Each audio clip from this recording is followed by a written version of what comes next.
আজকের এই ইউনূস সাহেব একজন গ্লোবাল আইকনিক লিডার, তাকে আমরা এনেছি, আমরা ওখানে বসিয়েছি তাকে। এই লোকটার মাথায় একটা দেশের উন্নয়ন করার জন্য কত দেশে সে যে উন্নয়নের ফর্মুলা দিয়েছে, আমরা তাকে কাজ করতে দিতে চাই না। কী জন্য? ডিসেম্বরে না জুনে, মাত্র 6 মাস, কেউ কেউ আবার এপ্রিলে, কেউ কেউ ফেব্রুয়ারিতে, এই 2-3 মাসের জন্যে লোকটাকে অস্থির করে ফেলছে সবাই। মানে কি? উনি কি নিজেই ক্ষমতা এনেছিল না আমাদের প্রজন্মকে ক্ষমতা বসাইছিলাম, আমরা দিয়েছিলাম? এইটা কাদের কালচার? ব্রিটিশের কালচার। আর সচিবালয় থেকে শুরু করে সব জায়গায় ঝামেলা। এটা কেন? রাজনীতি ক্ষমতা যাবে, ক্ষমতা তাড়াতাড়ি ক্ষমতা, স্লোগানে ক্ষমতা না জনতা। আরে জনতার কথা বলে তো অনেক দলই ক্ষমতা গিয়েছিল, জনগণের গলাটি ভিতরে হত্যা করেছে। চেতনার কি বাণিজ্য চলছে? চেতনার বাণিজ্য। সেদিন শুনলাম কালকের একটা গ্রুপ ভাই ছিল আহত পঙ্গু ভাইরা, কিছুই পায় না তারা। গেছে কি জুলাই ফাউন্ডেশনের কি কোথায়, এটা কিছু নাই। তারপরে কিছুই নাই, কিছুই দেয় না, কিছু কিছু দেশে এখন দেয় না, বিদেশে যাইতে হয় তাদের। আর এই চেতনা লইয়া জুলাই চেতনার নাকি 82টা না 90টা সংগঠন হয়েছে। এই জুলাই চেতনার বাণিজ্য আমি করছি, এই চেতনার বাণিজ্য চলছে দেশে। এই চেতনার বাণিজ্য দেশ চলতে দেওয়া হবে না। এটি জনগণ, দেশপ্রেমিক জনগণ জেগেছে। 70-71 মুক্তিযুদ্ধের চেতনা, মুক্তিযোদ্ধাদের সার্টিফিকেট, জাল সার্টিফিকেট। মোজাম্মেল হক মুক্তিযুদ্ধ বিষয়ক তার সার্টিফিকেট জাল। এই মুক্তিযোদ্ধার চেতনা নিয়ে ব্যবসা করেছেন। 90-এর গণতন্ত্রের এরশাদের পতনের পরে গণতান্ত্রিক চেতনা, যারা গণতান্ত্রিক চেতনা এরশাদের মধ্যে কয় এটা আমরা, নুর হোসেন চত্বরে যে ফুল দেয়, মালা দেয়, তার নিজেই গণতন্ত্রের গলাটাই হত্যা করেছে। আবার এই জুলাইয়ের চেতনা 82-এর সংগঠন দরকার আছে। এই খাই চেতনার গোষ্ঠী শুদ্ধ এখন নির্মূল করে দিতে হবে। আবর্জনার মধ্য থেকেই রাজনৈতিক দল উত্থান হয়েছে। আমরা দেখেছি 72 সালে শেখ মুজিবুর রহমান সাহেব বলেছিলেন, সারা দুনিয়ায় পায় তেলের খনি, সোনার খনি, হীরার খনি, আমি পেয়েছি চোরের খনি। এই চোরের খনি দিয়ে কিন্তু বাংলাদেশের রাষ্ট্র ক্ষমতা শুরু হয়েছে। 73 সালে শেখ মুজিবুর রহমান সাহেব ভোট চুরির মাধ্যমে ক্ষমতায় আরোহণ করেছিলেন। তৎকালীন যারা ওই সময় যারা মুরব্বী ছিলেন তারা জানে 73 সালে আওয়ামী লীগ কীভাবে ভোট চুরি করেছে। খন্দকার মোস্তাক বিপুল ভোটে হেরে গিয়েছিল দাউদকান্দিতে। তার হেলিকপ্টারে করে তার ব্যালট বাক্স ঢাকায় এনে ঘোষণা করা হয়। মেজর জলিল ভাই আমাদের পার্শ্ববর্তী আমাদের এলাকার এমপি প্রার্থী ছিলেন। পরের দিন বিকাল 4টায় তাকে পরাজিত ঘোষণা করা হয়। চোরের খনির মাধ্যমে দেশের রাজনীতি শুরু, ভোট চুরির মাধ্যমে ক্ষমতা শুরু। এরা আমরা ঐতিহ্য সূত্রে পেয়েছি। এরপরে তো ভোটের গলা চেপে হত্যা করেছে, গণতন্ত্রকে হত্যা করেছে শেখ মুজিব নিজেই। আজ চোরের খনি থেকে তার মেয়ে ডাকাইতের খনি হয়েছে। এত চুরি করেছে যে দেশে টাকা রাখার জায়গা নাই, জন্য এক্সপোর্ট করতে হয় তাদের, টাকা এক্সপোর্ট, টাকা পাচার করতে হয় তাদের। দেশের রাজনীতি এটা মৌলিক পরিবর্তন এই জায়গায় না আসে। আপনি প্রধানমন্ত্রী 2বার থাকুক বা 3বার থাকুক বা 1বার থাকুক, প্রেসিডেন্টের প্রধানমন্ত্রী কি সম্পর্ক থাকবে? এটা তো মৌলিক কোনো সংস্কার না। কি হবে এতে? একবার যদি প্রধানমন্ত্রী থাকে, এক টার্মে যে দুর্নীতি চুরি করতে পারবে, আর তো জীবনে কিছু করা লাগবে না, তার ওই দলের কিছু করতে হবে না। এজন্য স্বাধীনতার পরে যে দল যখন ক্ষমতায় ছিল, তাদের নেতারা, কর্মীরা, মন্ত্রীরা, এমপিরা 95% দুর্নীতিতে আকণ্ঠ নিমজ্জিত ছিলেন। আপনি একটা পাইলট প্রজেক্ট করেন, একটা থানাকে পাইলট প্রজেক্টে আনেন। যে দল যখন ক্ষমতায় ছিল তাদের নেতা, কর্মী, মন্ত্রী, এমপি, উপজেলার চেয়ারম্যানরা কী পরিমাণ দুর্নীতি করেছে দেখেন, বলতে পারবেন সারা দেশের চিত্রটা কী। ক্ষমতাই মানে দুর্নীতি, ক্ষমতা মানে ক্ষমতার অপব্যবহার করে ব্যক্তি এবং গোষ্ঠী স্বার্থ প্রতিষ্ঠা, এলাদের রাজনৈতিক ধারা। এটার পরিবর্তন ছাড়া কেমনে কি করবেন? ঐক্যমত্য সরকারে গেছি, আমরাও গেছি, অনেক কথা বলেছি, সুন্দর সুন্দর উনি কাগজ লিখেছেন, অনেক পয়েন্ট লিখেছেন, একটা বিজ্ঞ মস্তিষ্ক দিয়ে ওনারা এই কথাগুলো লিখেছেন। আমরা এটা বাস্তবায়ন কোথায়?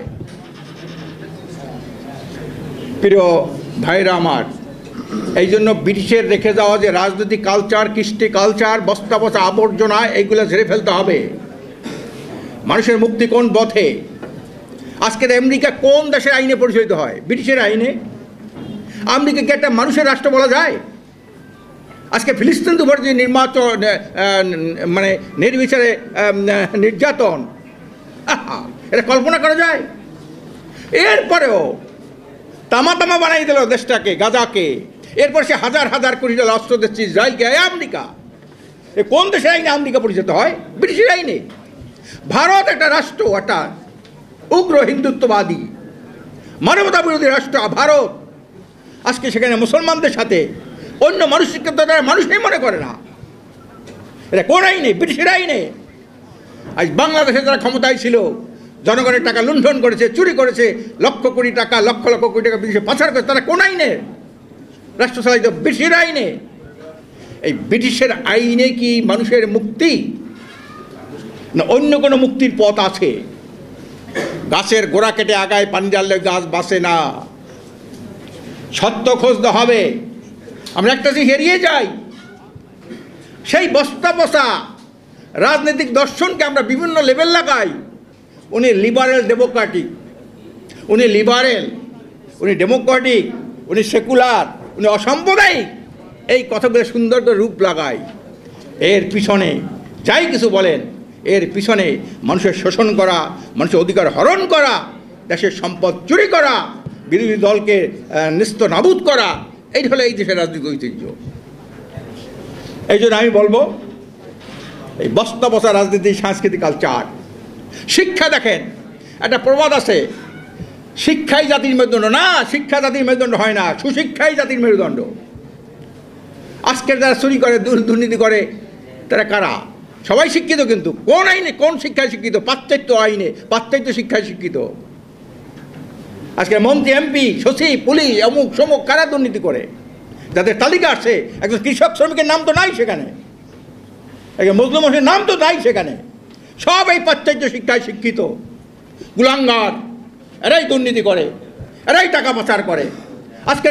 আজকে আয়নাগরে কল্পনা করা যায় এই সরকার কীভাবে আয়নাগর নামকে একটা মানুষ, তার মধ্যে যদি সামান্য ধরনের মনুষ্যত্ববোধ থাকে। হ্যাঁ, এইটা কোত্থেকে পাইলো? ব্রিটিশ থেকে পাইলো। ব্রিটিশরা কী করেছে? এই দেশের মানুষকে প্রজা বানিয়েছিল, তারা লর্ড হয়েছিল, এই দেশের মানুষকে নির্মমভাবে নির্যাতন করেছিল। ধান চাষ বন্ধ করে নীল চাষের জন্য উদ্বুদ্ধ করেছিল। যারা নীল চাষ করতো না, তাদের নির্মম অত্যাচার করতো না। কাজে আমি, যারা রাজনীতি করেন, রাজনীতিবিদ আছেন, তাদেরকে বলবো, বস্তা বসা এই আবর্জনার স্তূপ থেকে রাজনীতি করলে মানুষের মুক্তি আসবে না। সেমিনার, সিম্পোজিয়াম করা যাবে, সমাবেশ সম্মেলন করা যাবে, ঘেরাও করা যাবে। আজকের এই ইউনূস সাহেব একজন গ্লোবাল আইকনিক লিডার, তাকে আমরা এনেছি, আমরা ওখানে বসিয়েছি তাকে। এই লোকটার মাথায় একটা দেশের উন্নয়ন করার জন্য কত দেশে সে যে উন্নয়নের ফর্মুলা দিয়েছে, আমরা তাকে কাজ করতে দিতে চাই না। কী জন্য? ডিসেম্বরে না জুনে, ডিসেম্বরে না জুনে, মাত্র 6 মাস। কেউ কেউ আবার এপ্রিলে, কেউ কেউ ফেব্রুয়ারিতে। এই 2-3 মাসের জন্যে লোকটাকে অস্থির করে ফেলছে সবাই। মানে কি? উনি কি নিজে যে ক্ষমতা এনেছিল, না আমাদের প্রজন্মকে ক্ষমতা বসাইছিলাম, আমরা দিয়েছিলাম? এইটা কাদের কালচার? ব্রিটিশের কালচার। আর সচিবালয় থেকে শুরু করে সব জায়গায় ঝামেলা। এটা কেন? রাজনীতি ক্ষমতা যাবে, ক্ষমতা, তাড়াতাড়ি ক্ষমতা। স্লোগানে একটা ক্ষমতা না জনতা। আরে জনতার কথা বলে তো অনেক দলই ক্ষমতা গিয়েছিল, জনগণের গলাটির ভিতরে হত্যা করেছে। কাজে স্লোগান সর্বস্ব, সংস্কার হলে হবে না। সংস্কার 1 নম্বর হলো, আমি এই দেশটা কোন আইনে পরিচালিত হবে? ব্রিটিশের আইনে, না এর বাইরে কোনো আইন আছে? এর আইন যেটা আছে, লজ্জায় বলতে হয়, লজ্জা, মাথা নিচু হয়ে যায়। এরপরে যেটা সর্বকালের সর্বশ্রেষ্ঠ আইন, সেই কথাটা আমরা বলতে লজ্জা পাই। যে কথাটাকে আমেরিকা গ্রহণ করে না, আমেরিকা ভয় পায়, ভারত ভয় পায়, সেই কথাটা আমরা বলতে পারি না। সে আইনটাকে মুখে উচ্চারণ করতে লজ্জাবোধ করে। সেটার নাম হলো শরিয়া আইন। শরিয়া আইন। আপনি সৌদি আরবে পুরো শরিয়া আইন নাই, যেটুকু আছে। আমেরিকায় 1 ঘন্টা যতগুলো ক্রাইম না হয়, চুরি, ঘুষ, সন্ত্রাস, ধর্ষণ, সৌদি আরবে 1 বছর সেই ক্রাইম হয় না।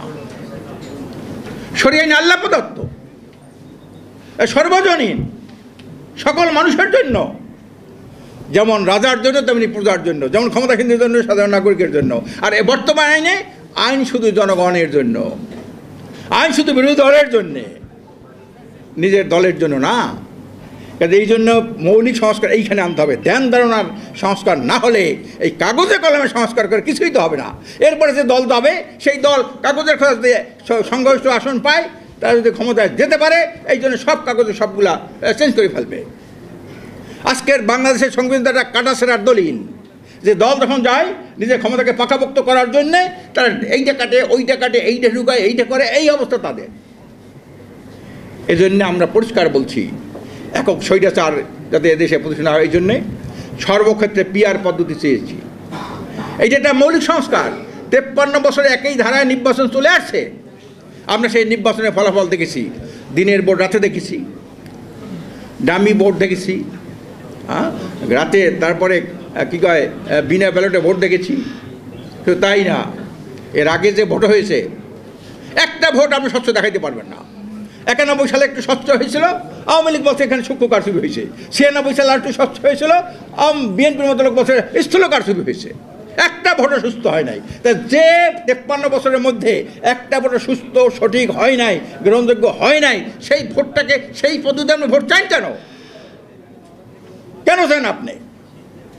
এই জন্যে আমরা পরিষ্কার কথা, আগামীতে যদি একটা স্থিতিশীল পার্লামেন্ট, কার্যকর পার্লামেন্ট হবে মেধার বিকাশ, সেখানে আমরা পিআর পদ্ধতি চাই। 91 দেশে পিআর পদ্ধতি আছে।